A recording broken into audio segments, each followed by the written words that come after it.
Start with Zach. Zach Rosiller, you're post.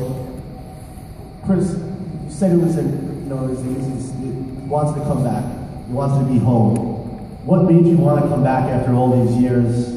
Was there something that just gave you the desire to be a coach again? To come back here and coach? It's only been 30 years. And I never left. You know, my relationships with the program have remained strong, no matter where I am, no matter where I go. Like I said, the lessons I learned, most of them are right here on campus, right here in this gym. And they were life lessons. There was a lot of basketball, there was a lot of offense, defense, but there were more lessons of life, thanks to this man right here. And the one thing I did forget to read, the coach handed to me, I'm sorry about that, and this is from Joe Lapchick, okay? And I heard this plenty of times, and I mentioned, you know, Coach would handle his losses with more meaning than his wins. I think the wins he would kind of move on. The losses, he had a lesson in the losses, how he handled them. But he talked about getting press and things like that. So if I put together a few good games, and you know, the media was giving me some good love, which I do appreciate. Coach would, in his office, up in the corner there, had a feather duster, and he would break it out. He'd shake it, and that came from here. Peacock today, feather duster tomorrow. From Joe Lapchick. So basically, don't get a big head.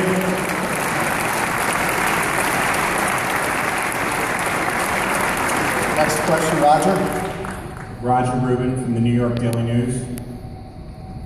Chris, there are other players who were icons in their college programs and then returned to coach. There are success stories like Fred Hoiberg, and then there are things that are quite a bit less, like Clyde Drexler. How did you go through the process of thinking about the risk and reward of making this move? I looked at it as an obligation, first and foremost. Something, my desire to do it was there. And there are two different things. My resume as a player is separate from my career as coaching, and that's starting now. I don't think one will tarnish the other, and hopefully, more importantly, it'll promote it and make it even a stronger resume. Over to the left. Chris, Adam Zagoria, SNY, congratulations, first of all. Obviously, St. John's lost some key seniors from this team. How important is it to get out recruiting right away to try to add players for next year? And in addition to New York, do you anticipate recruiting New Jersey and its vast talent base in addition to New York? Yeah, recruiting right away. As soon as this press conference is over, it starts. Hit the ground running.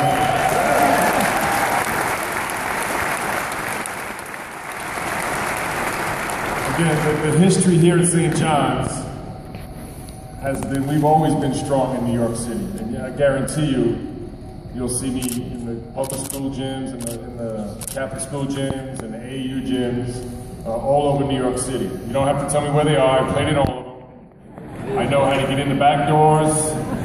If not, I know the janitor at the gym, so I'm gonna get there. I think it's really important that we dominate New York. Okay, if there's a good...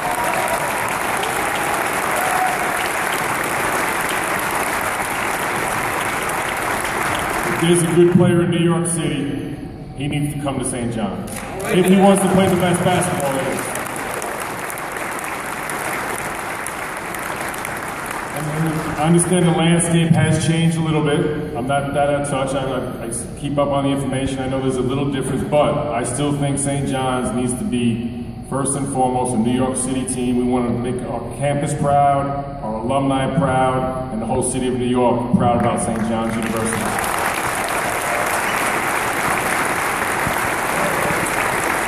Gonna go to Bruce on the aisle. Bruce Beck, WNBC TV. Chris, welcome back.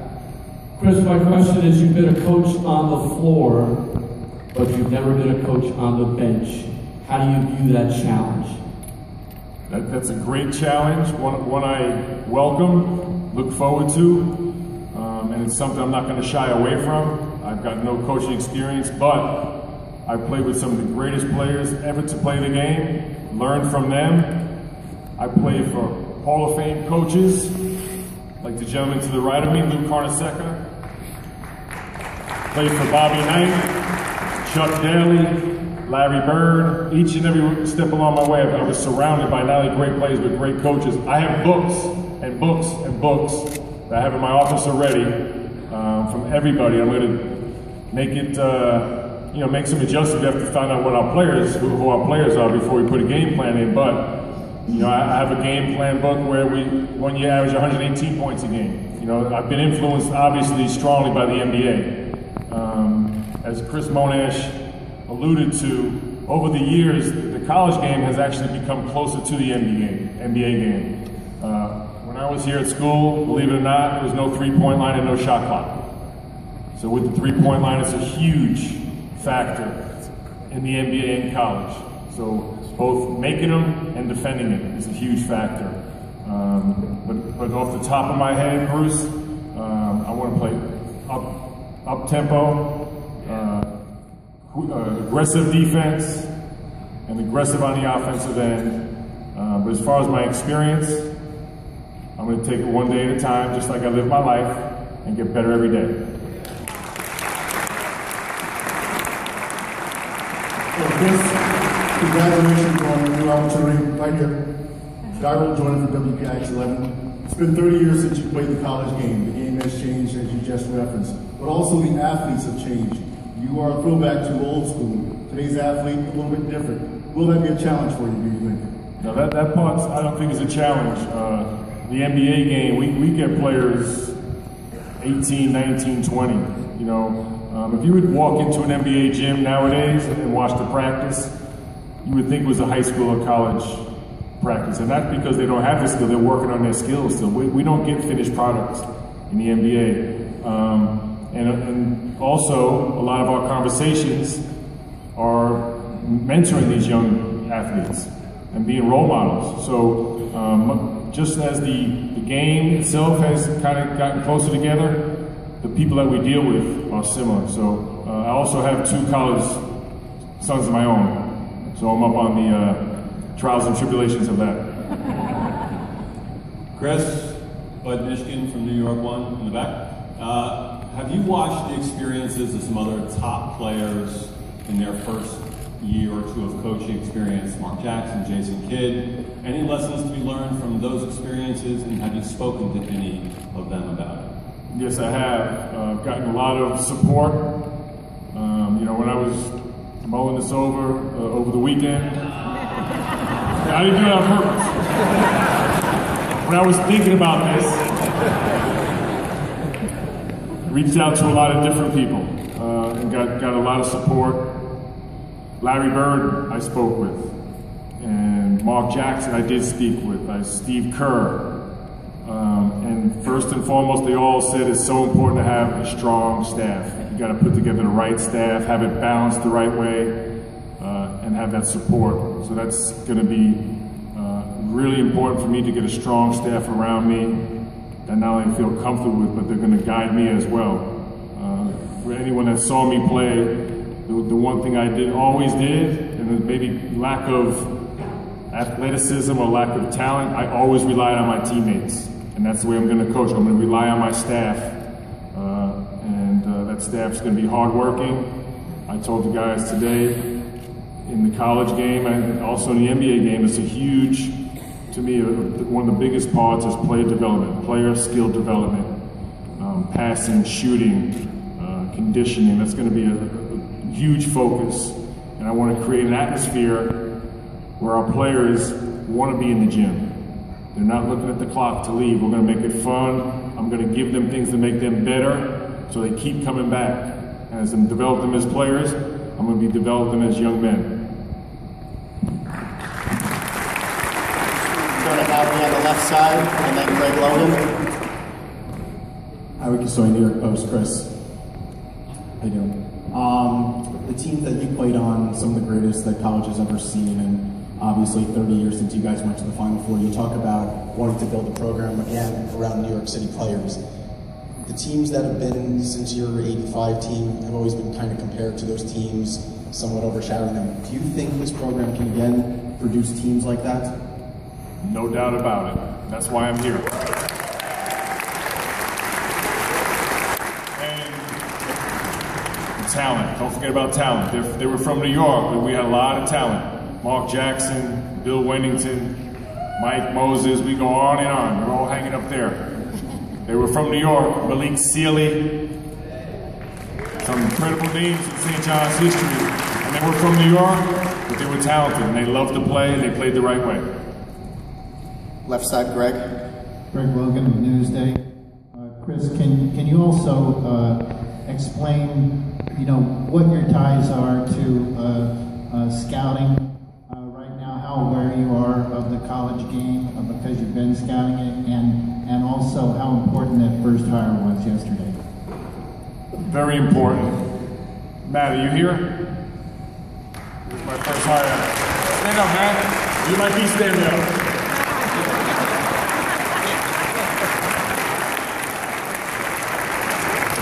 Matt is a St. John's graduate and a former manager for the basketball team.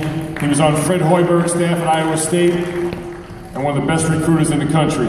And he'll be on my staff. He's the first guy named to my staff.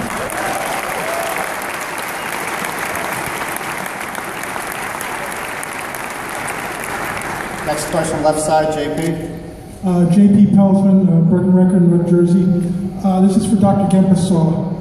Bobby, I'd like to ask you, obviously, I'm sure since you got on this campus, you've heard about players like Chris and others that made such a difference here. Meeting him personally, what impressed you the most as far as his qualities for this job? I first met Chris about 3 months ago, and one thing that I noticed was his love for the university. It was not really about him as our best player, but his passion and commitment for the university. I would like to surround myself with people like Chris.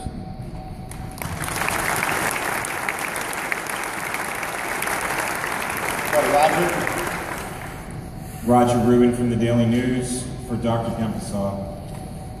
I know that you wanted to let this basketball season play out to the very end, but you've met Chris Mullin. Was there a time when it first dawned on you that if you needed to make a change, he might be the right guy? When I was appointed as president of St. John's University over a year ago, the Board of Trustees told me that one of the major decisions that I have to make as a new president is the decision on the head basketball coach. So the board has formed an athletic committee chaired by Sister Margaret Fitzpatrick, who's with us here today, to help me as a new president understand the issues involved in that decision process. So I actually started this process in the fall. I have attended not only the games of our basketball team, but I showed up in several practices, getting to know them. I have also seeked out the input of many of our alumni, including former players. I spoke with Bill Wennington, I spoke with Jason Williams, Turner, many of our players, just asking for their input about the direction of our basketball team. So let me say this. I'd like to publicly thank Steve Lavin for what he has done for St. John's basketball team.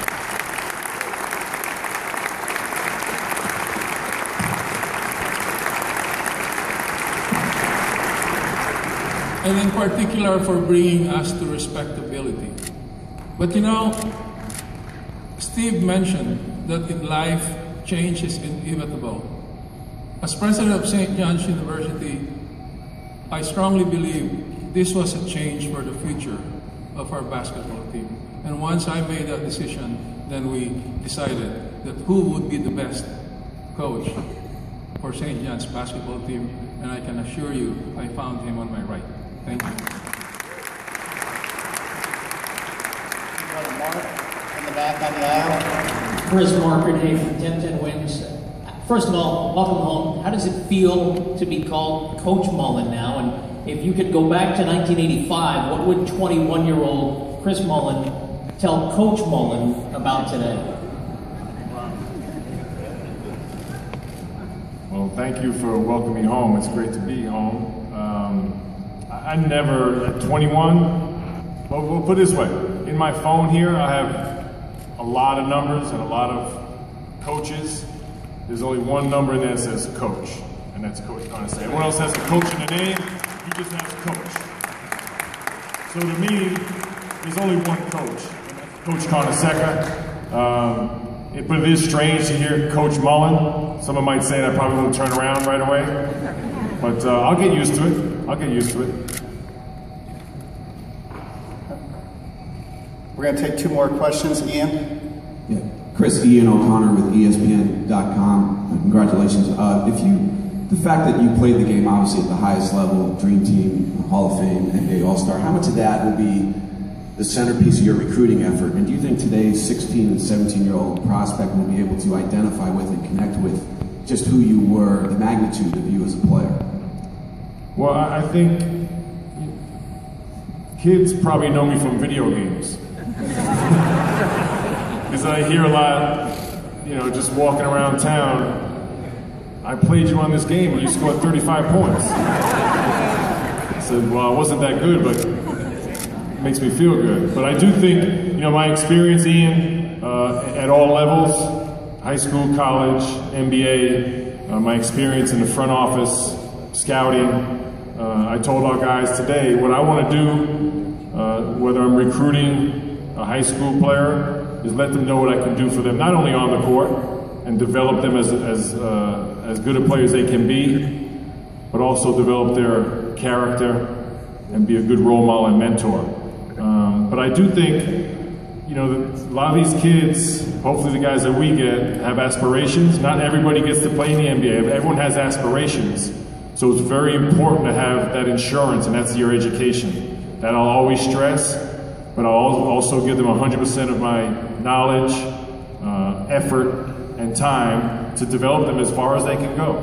And I was telling the guys today, there's a lot of different areas in sports that you can get into. I've been a GM, I've worked on ESPN, now I'm a coach. There's so many different areas that you can get into, and a lot of it will depend on how you conduct yourself on a daily basis. So I think when I sit down in the living room and recruit a young student athlete, I'll touch on all of that. I won't overemphasize my experience. I can share that with them, but I think it's more what they're looking for. If I have what they're looking for, it's going to be a match made in heaven. Go to Greg, and that last question, Otis. Greg Logan of Newsday for Dr. Gempesaw. Does the basketball budget remain the same as what Lavin had, or does it increase, decrease, and do you expect Chris's presence to bring more money into the program that will provide the resources he needs to compete at the level he wants? Very good question. I just saw a blog last night that said just by hiring Chris Mullin as our new coach, that the ticket sales will increase by at least $3 million. No, we are here to make sure that our basketball program will be successful. And I believe with the leadership of Chris Mullin, we will get there. Thank you. And last question, Otis. Otis Livingston, WCBS TV. Chris, kind of a two-parter. As a direct link to the glory days, 3-time Big East Player of the Year, going to the Final Four, what would it mean to you personally to not only get this program back to the NCAA tournament, but to make runs, Final Fours, and things like that? That's exactly why I'm here. I really want to get this program back to those days and have it consistent. It's my job to recruit the right players and develop them the right way so we get there. It's going to be a process. It's not going to happen overnight. It's going to take some patience and a lot of hard work. But in my vision, in my mind, that's what I want to do. I want to get into where Coach had it and then hand it off to someone else. So we have consistency, and the thing keeps growing, you know, so we don't have droughts.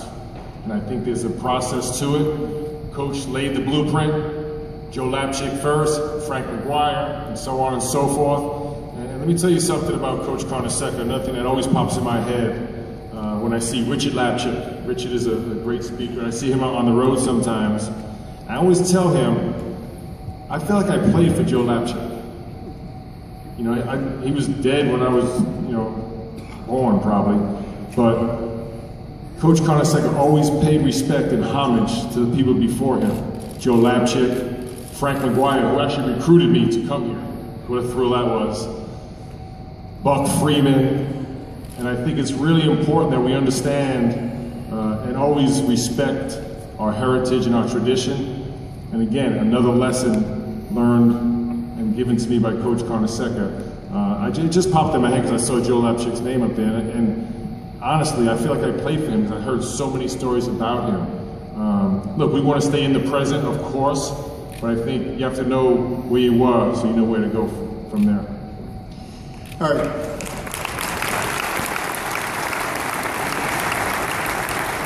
That concludes the Q&A portion of the press conference.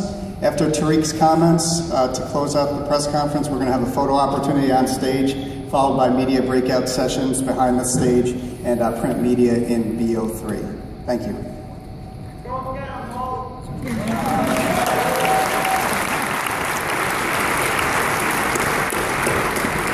There's a few people that I want to acknowledge, and I'm sorry if I miss anyone, but Val Ackerman, who's our Big East Commissioner, very important to St. John's, the relationship in the conference. Her leadership is crucial to college basketball in St. John's.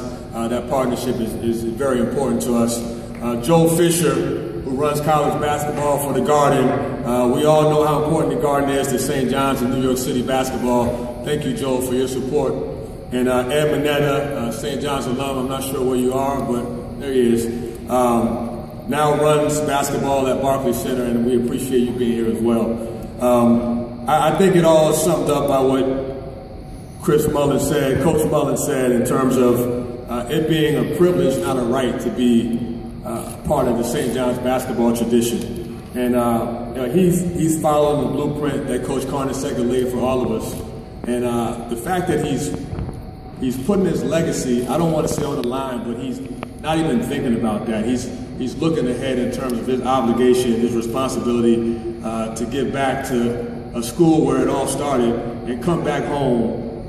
It just speaks volumes about him as a man and what he values. And I think the current team and going forward is going to really learn what it means to be a part of this university, and the success that's been so long and over 100 years of success is going to continue. So I want to thank everybody for coming out, and more importantly, we want to be just overjoyed that Chris Mullin is back home and he's our new leader for St. John's basketball.